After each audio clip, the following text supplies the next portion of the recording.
Hello बच्चों, हम lesson कर रहे थे पार्ट्स एंड होल्स।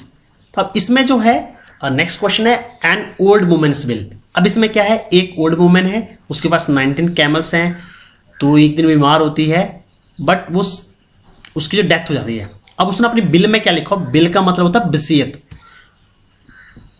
उसने लिखा होता है कि एल्डेस्ट जो डॉटर है उसको 1/2 ऑफ कैमल मिले, हाफ कैमल उसको मिल जाए, सेकेंड डॉटर को 1/4 एंड थर्ड डॉटर को 1/5।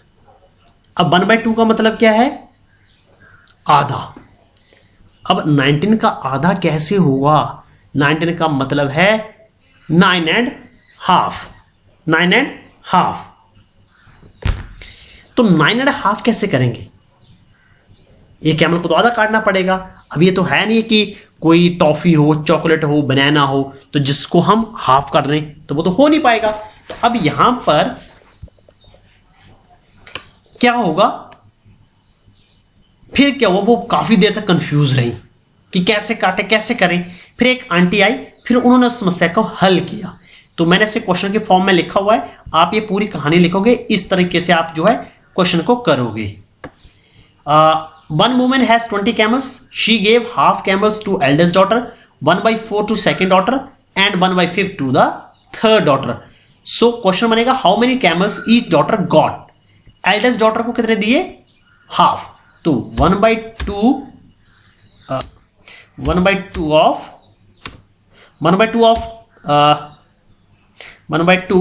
इंटू 20, तो ये क्या बनेगा 20 डिवाइडिंग बाई 2। 20 को जब हम डिवाइड बाई 2 करते हैं तो हमारा कितना आएगा 10। तो बड़ी डॉटर को कितने मिले, 10 कैमल्स मिल गए। सेकेंड डॉटर को कितना है 1/4 इंटू 20, तो उसे कितने मिलेंगे 20 डिवाइडिंग बाई ये बनेगा 4 इज इक्वल 20 को जब 4 से डिवाइड करते हैं तो हमारा क्या आता है 5। थर्ड डॉटर गॉड, उसे कितने मिल रहे हैं 1/5। 1/5 इंटू 20, तो 20 को लिखेंगे से 20 डिवाइडिंग बाई 5। तो जब 20 को 5 से डिवाइड करेंगे तो कितना हो जाएगा, ये हमारा 4 इज इक्वल टू 4। ये जो है 1/4 इंटू 20 में 20 डिवाइडिंग बाई 4 लिख रहा हूं। तो ये क्वेश्चन मैंने आपको जो है एक इसके लिए स्पेशल वीडियो बनाई थी, I think parts and whole में बनाई थी। तो आपने वो वीडियो देख लेनी है। यदि आपको ये समझ नहीं आ रहा है कि ये कैसे आ रहे हैं तो आपने पुरानी वीडियो देख लेनी है, आपको वहां से क्लियर हो जाएगा। अब देखो, तो ये हो गया। अब इसके बाद इसके क्वेश्चन पे चलते हैं। अब यहां पे क्या हो रहा है, अब 20 कैमल हो गए तो बड़ी डॉटर को कितने मिलेंगे 10 कैमल। तो 10 कैमल्स दे दी सबसे बड़ी एल्डेस्ट डॉटर को। इसके बाद सेकेंड डॉटर को कितने मिलने थे 1/4। तो सेकेंड डॉटर के 1/4 ये लिखे हुए हैं 5 और थर्ड डॉटर के 4। चलो, तो ये देखो सेकेंड डॉटर को कितने मिल गए 4 मिल गए, थर्ड डॉटर को मिल गए सॉरी इसको मिले, सेकेंड डॉटर को मिले 5 और थर्ड डॉटर को मिल गए 4 कैमल। तो बड़ी, अब इन्होंने काउंटिंग की, 10 कैमल्स बड़ी वाली डॉटर को, सेकेंड वाले को 5 और थर्ड वाले को 4। तो ये देख लो यही है ना। तो 10 + 5 + 4, तो यहां पे क्वेश्चन बनाया वो total camel that all daughter got. तो 10 + 5 + 4 कितना हो गया, ये आपने खुद कर लेना है और सॉल्व कर लेना है। तो 10 + 5 + 4 कितना हो गया 19। ठीक है, तो ये बन गए 19 कैमल्स। अब सबको हो गया। अब एक कैमल बच गया टोटल 20 में से। तो जो आंटी लाई थी अपना कैमल, उसको वो वापस ले गई और वो डॉटर जो थी बिकम वेरी हैप्पी। अब नेक्स्ट क्वेश्चन है अर्नस्ट टाइम टेबल। तो ये टाइम टेबल दे रखा है, एक दिन में 24 आवर्स होते हैं। तो ये 24 आवर्स का जो है स्पैन बना रखा है। तो यहां क्या लिखा है, स्लीपिंग 1/3 ऑफ अ डे। अब स्लीपिंग 1/3 ऑफ द डे का मतलब है कि यहां पर कि 1/1/3, तो 1/3 का मतलब है 24 इंटू 1/3 इज इक्वल टू कितना बनेगा 24 को, इट मीन्स 24 डिवाइडिंग बाई 3। 24 को आप 3 से डिवाइड करोगे तो 8 आवर्स। तो अरुण जो है 8 आवर्स के लिए सोता है। ठीक है, स्टडिंग 1/4 ऑफ अ डे, तो एक दिन में 24 आवर्स सोते हैं। तो यहां पर 1/4 ऑफ अ डे मीन्स 4 से डिवाइड करोगे, 1/4, फिर ये बन जाएगा 24 dividing by 4 is equal to 24 का 4 से डिवाइड करोगे तो 6 आवर्स। अब प्लेइंग क्या है, ये यहां पे आंसर पहले लिखा हुआ। प्लेइंग में देखो यहां पर ही place from 7 to 8 hours, 8 AM, 7 to 8 AM, तो 1 आवर यहां हो गया। And again from 4 to 6 PM, तो 2 घंटे शाम को हो गए। तो 2 + 1 3 आवर्स। तो प्लेइंग कितना कर रहा है, 3 आवर्स के लिए वो प्लेइंग करता है। ठीक है, तो ये प्लेइंग के लिए आ गए, playing 3 hours. What part of the day does he use for other activities. जब देखो यहां पर 8 आवर्स सो रहा है, 6 आवर स्टडी कर रहा है, 3 आवर्स वो खेल रहा है। तो 8 + 6 14, 3 17। तो टाइम अदर एक्टिविटीज के लिए कितना टाइम बच रहा है उसके पास, तो एक दिन में होते हैं हमारे पास 24 आवर्स, 17 आवर्स उसने यूज कर लिए। अब 24 - 7 करो आप, तो कितना बचेगा, करो इट इज 7 आवर्स। तो 7 घंटे के लिए वो क्या है, के लिए वो अदर एक्टिविटीज में यूज करेगा। अब नेक्स्ट क्वेश्चन है, बहुत इजी है नेक्स्ट क्वेश्चन। ये देखो यहां पे क्या है, एक स्कूल की मैगजीन है जो क्या है at the end of the quarter, each quarter पर वो क्या करेंगे, उसे पब्लिश करेंगे। ठीक है, तो कौन कौन से जो मंथ है जिसमें वो प्रिंट करेंगे, या मार्क कर दो यहां पर, mark the number of the those month. अब देखो सिंपल सी बात है, हमारे पास एक साल में 12 मंथ होते हैं। क्वार्टर का मतलब होता है 4 इक्वल पार्ट में बांटना हमें, तो हम इसे क्या करेंगे, 4 से डिवाइड कर देंगे। जब 4 से डिवाइड करेंगे तो हमारा क्या आएगा, 3 मंथ्स। तो at the end of the 3 months, जब 3 मंथ्स एंड लग पड़ेंगे होने, तब वो क्या करेंगे, पब्लिश कर देंगे। जैसे आपकी फीस आती है, एवरी क्वार्टर आती है। ठीक है, जैसे आप अप्रैल महीने में देते हो, फिर अप्रैल मई जून, ये 3 महीनों की जाती है। फिर आप जुलाई में फिर फीस देते हो, जैसे अभी दे रहे होंगे फीस, तो वो क्या, फिर जुलाई अगस्त सितंबर, फिर आप 3 महीनों के दोगे। फिर उसके बाद नेक्स्ट 3 मंथ्स, फिर नेक्स्ट 3 मंथ, तो मीन्स 3 मंथ्स का जो होता है वो एक क्वार्टर होता है। तो ये देखो 1 2 3, तो यहां पर एक क्वार्टर बन जाएगा यहां पर। फिर 4 5 6 मंथ पर एक क्वार्टर ये बन जाएगा। तो 6 पर क्या करेंगे, वो फी यहां पर जो है मैगजीन को पब्लिश करेंगे। फिर 7 8 9, तो यहां पर वो पब्लिश करेंगे। 10 11 12 यहां पर पब्लिश करेंगे। ठीक है, तो 3 6 9 एंड 12 आपने सेम ही क्वेश्चन ऐसे लिखना है, ये ड्रॉ कर लेना है। फिर आपने 3 पर टिक कर देना है, ठीक है, 6 पर टिक करना है, 9 पर और 12 पर। फिर यहां पर नेक्स्ट क्वेश्चन है अबाउट द, यहां पे स्लीपिंग आवर्स के बारे में डिस्कस कर रखा है।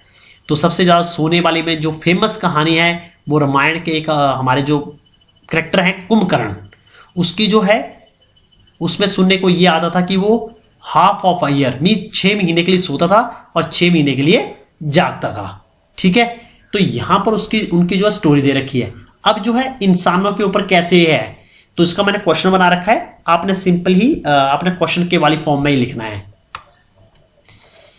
तो जो आपका जो क्वेश्चन नंबर चल रहा है 5 6 10 15 जो भी चल रहा है, अपना वो नंबर यहां डाल देना question number. People sleep about 8 hours a day, but part of the day is it. तो स्लीपिंग आवर कितने हैं, 8, पार्ट ऑफ अ डे, तो एक दिन में कितने आवर्स होते हैं, 24। अब आप क्या करोगे, part of a day means 8 को आप डिवाइड करोगे 24 से। ठीक है, तो ये कितना आएगा, तो इसको ये उल्टा है, आपने ऐसा नहीं कर देना कि उल्टा करना, ये बनेगा इज इक्वल टू 1/3। तो दिन का जो 1/3 पार्ट होता है उसमें क्या इंसान सोए रहता है। तो 1/3 मीन्स ये पार्ट बन गया, 1/3 पार्ट जो है उसमें क्या है, जो इंसान सोए रहता है। 60 year old person must have slept for dash years. ठीक है, यदि मान लो कोई पर्सन 60 साल का है तो वो कितने सालों तक सोता होगा। ठीक है, तो देखो हम सिंपली एक डे की स्लीपिंग लेते हैं।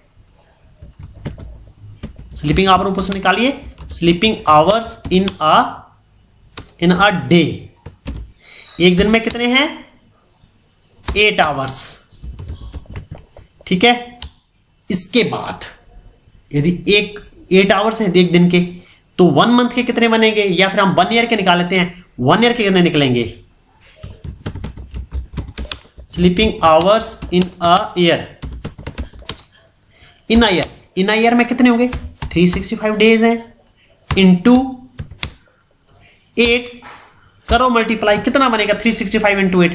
तो आपने खुद निकाल लेना है, बट मुझे लगता है कि ये मुझे खुद भी कैलकुलेट करना पड़ेगा। एक्चुअली आगे जो हमारा कैलकुलेशन में ये काम आएगा। चलो इसको करते हैं। तो ये सोते हैं हम 2920 आवर्स के लिए हम सोते हैं।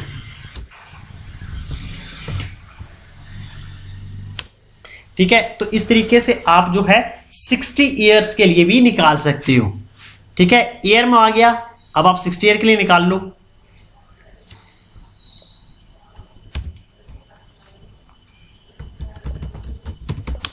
स्लीपिंग आवर्स इन आएगा इन 60 ईयर्स।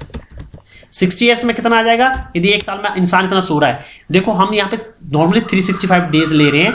60 सालों में देखो हर 4 ईयर पर लीप ईयर भी आता है, तो 15 डेज वो एक्स्ट्रा भी आएंगे, बट हम 365 डेज ही लेके चल रहे हैं। कैलकुलेशन को ज़्यादा कॉम्प्लेक्स नहीं करेंगे, इजी बेस से करेंगे।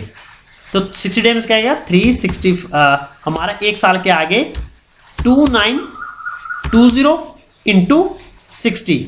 आप ये 60 ईयर वाला ऊपर भी लिख सकते थे, इंटू 60 इज इक्वल टू कितना बनेगा? करो मल्टीप्लाई इसको, और देखो कितना था। वीडियो आपने रोक लेनी है और फिर आपने मल्टीप्लाई करना है। Is equal to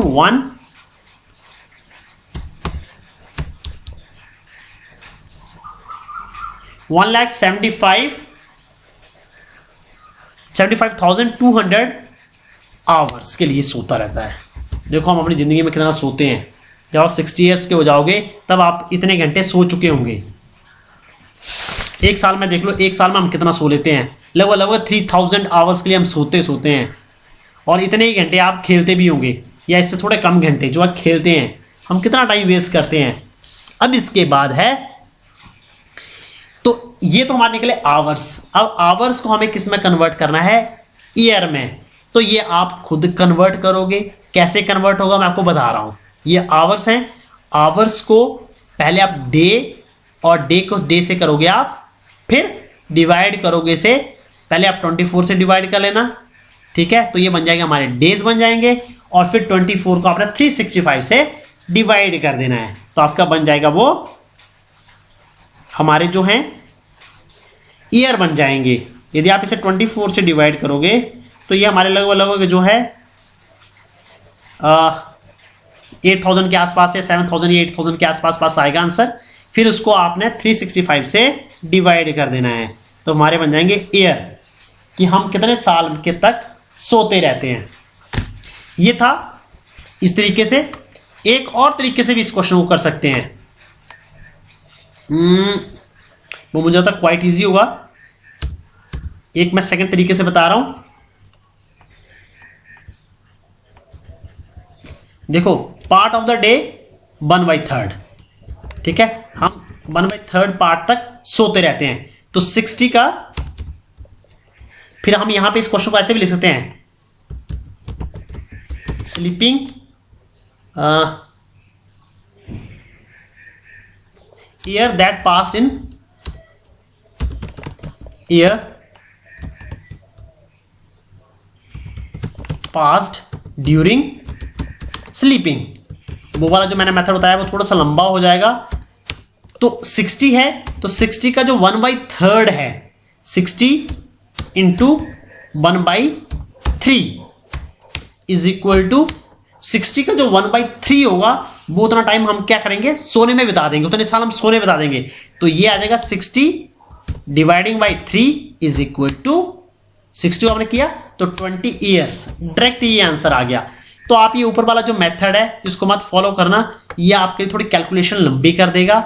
so don't follow this calculation, क्योंकि आपके लिए कैलकुलेशन काफी लंबी हो जाएगी। तो आप ये मैंने 2 मेथड बता दिए, तो दोनों मेथड में से ये नीचे वाला सबसे इजी है, ठीक है। अब इसमें क्या किया, ईयर पास ड्यूरिंग स्लीपिंग, ये है 60 इंटू 1/3, तो 60 dividing by 3 which is equal to 20 years, क्योंकि 1/3 जो टाइम है उसमें इंसान सोया ही रहता है। तो 60 ईयर्स की एज तक आप जो है 20 ईयर्स तक सोए रहेंगे। अब आपकी मान लो किसी की एज 9 ईयर हुई है, तो 9 का 1/3 कितना हो गया, 9 का 1/3 हो गया 3। तो आप 9 साल की एज तक, जब आपकी 9 साल एज कंप्लीट हुई तब तक आप जो है 3 ईयर्स तक सोए रहे। मान लो आपकी 9 ईयर की एज है, तो आप ये मान के चलो आप 3 ईयर्स तक सोए रहे और बाकी जो 6 ईयर बचे उसमें आप जाग रहे थे। तो सोचो आप 9 ईयर की एज तक 3 ईयर्स तक सोए हुए थे। तो आपने ये वाला मेथड जो है अडॉप्ट करना है, ये वाला ऊपर वाला आपने मेथड जो है वो लेंथी हो जाएगा, आपके लिए जो है कंफ्यूजन क्रिएट करेगा। तो आपने ये वाला जो मेथड है ये अडॉप्ट नहीं करना है, ये वाला आपने इस वाले मेथड से ये लिखना है डायरेक्ट और ये आपका आंसर आ जाएगा। तो इस वीडियो बच्चों इतना ही, थैंक यू।